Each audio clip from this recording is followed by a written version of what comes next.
the top rhetoric about Trump. They just can't help themselves. They have to go over the top on every element. So here's Whoopi Goldberg talking about Donald Trump. And it's not just that she disagrees with what Trump is doing. Donald Trump is now, you guessed it, the Taliban. We have a leader who has repeatedly demeaned women, wants to defund organizations that benefit women, calling on the media to shut up, specifically wants to give preferential treatment based on religion. Are these values really much different than the Taliban's? I mean... Yes, they are. It turns out that Donald Trump is not the Taliban. He's not in favor of honor killings. Donald Trump, in fact, it's to stop the Taliban from coming in the country that he's implementing some of these immigration policies. That is the basic idea behind all of this, and I'd be very surprised if in the future his immigration moratorium does not extend to Afghanistan. Okay, the fact is, Donald Trump's entire stated purpose with regard to stopping an influx of immigrants from countries like Yemen and Somalia is because he doesn't want the culture of certain areas of the world infiltrating. What he means by that is radical Islam.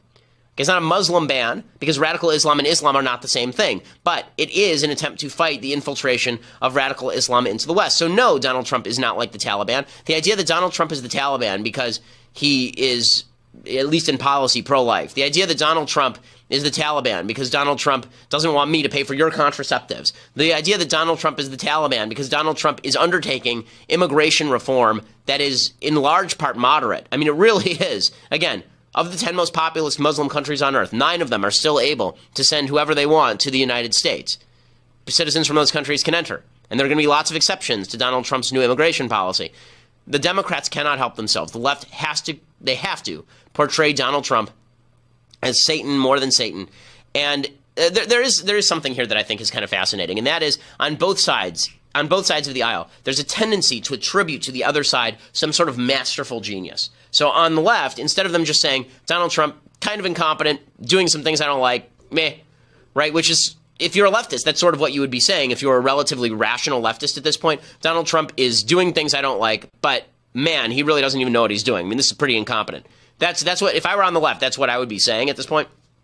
But instead of doing that, they have to attribute to Donald Trump's satanic, all-knowing power. Right? Donald Trump is secretly the Taliban. He's secretly Hitler. He secretly has a plan to take over everything and run it. Ooh, right? And on the right, we used to do the same thing with Obama. It wasn't just that Obama was incompetent in the rollout of Obamacare. It was all part of his evil plan, right? Everything that Obama did was all part. It was all part of the plan, right? It was all part of this evil plan. Here's the truth. Most of the people in government suck at their jobs because most people in America suck at their jobs. Most adults suck at everything. Okay, the great lie of being an adult is that other adults know what they're doing. They generally don't. We all sort of muddle through, and then we hope for the best. The same is true in government. Because we attribute this level of mastery to government, we think it matters so much who heads the government, and when someone we like is in charge, we want that person to have more power. Because after all, if he's our side, we think he's the master of the universe, right? So when Donald Trump botched this executive order rollout, he had people saying it's 4D chess.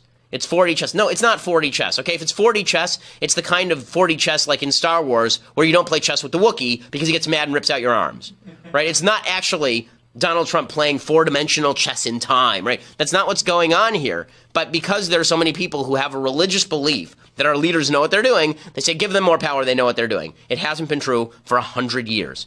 We've muddled through anyway, but it hasn't been true for 100 years. You want to actually have a better country?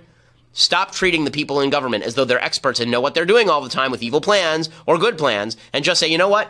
Whether they're evil, whether they're good, let's just cut the power of government totally, and then it won't matter because they're incompetent. It won't matter if they're evil, won't matter if they're good, they can't do anything. Right? What I would prefer is if we treated Washington, D.C. like it was the DMV and took as much power away as humanly possible. Okay? Everybody is trying to turn Donald Trump into Darth Vader on the left. And on the right, everybody tried to turn Barack Obama into Darth Vader. And I think Obama was in many ways more competent than Trump is at a lot of things. And I think he had more plans than Trump does. I think Trump is pretty ad hoc. But Obama wasn't in charge of things either. It turns out very few people are actually Darth Vader. Very few people are actually capable of being Darth Vader. And so that means that we should actually take power away from them. And if you're really that worried about Darth Vader, by the way, on the left, if you're really that worried about Donald Trump being Darth Vader, how about this? Instead of him running the empire, let's downsize the empire so it's just the Mos Eisley DMV. And then you don't have to worry about it. That'd be the easiest way to fix this. Hi, I just have a couple of questions of clarification. So Sure.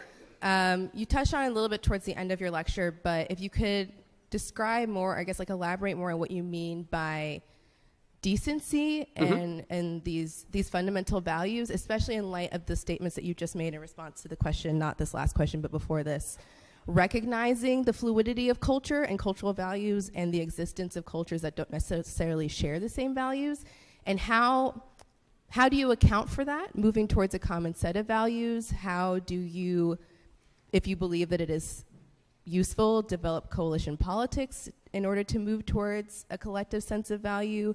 How do you reconcile individual motivation if you believe fundamentally? Yeah, I mean, there's a lot of complexity here, but yes. Yeah, I mean, so but honestly, I mean, these are high-stakes questions. Not to go all religious on you, but leaving aside the religious aspects of the Ten Commandments, I think that would be a pretty good place to start with basic decency.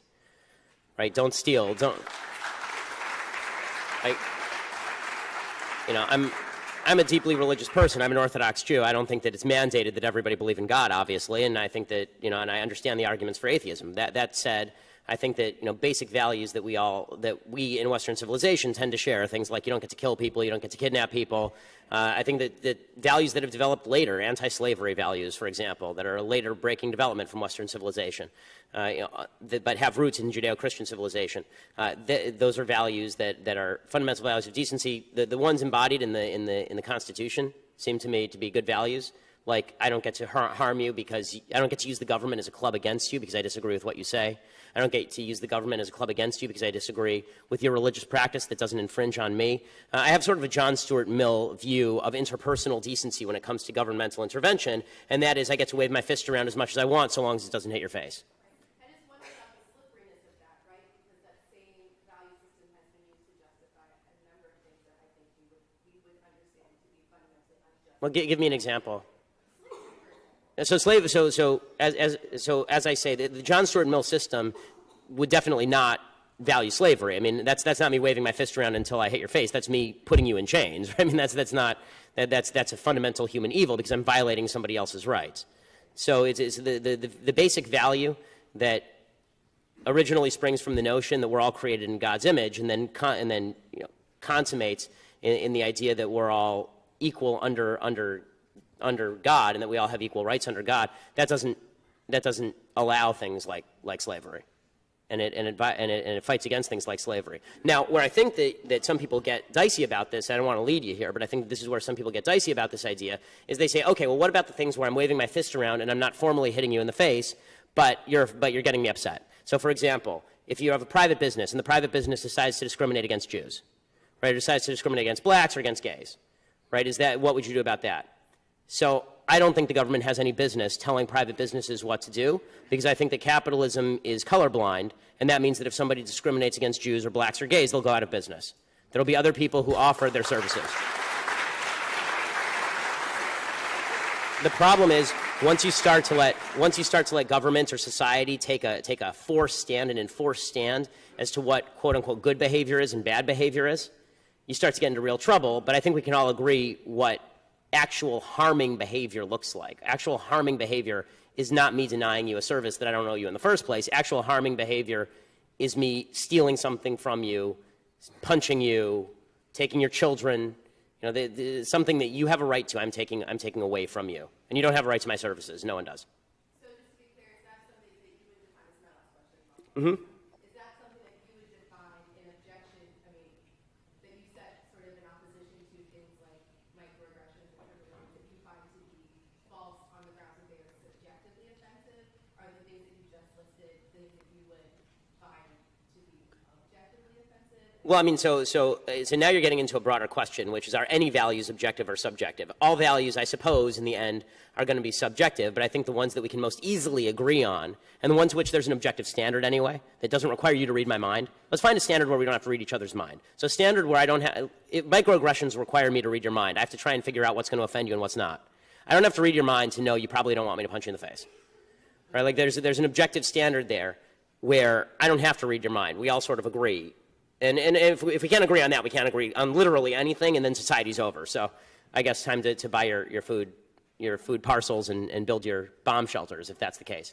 If we can't all agree it's bad to hit each other in the face, then we have no place to start.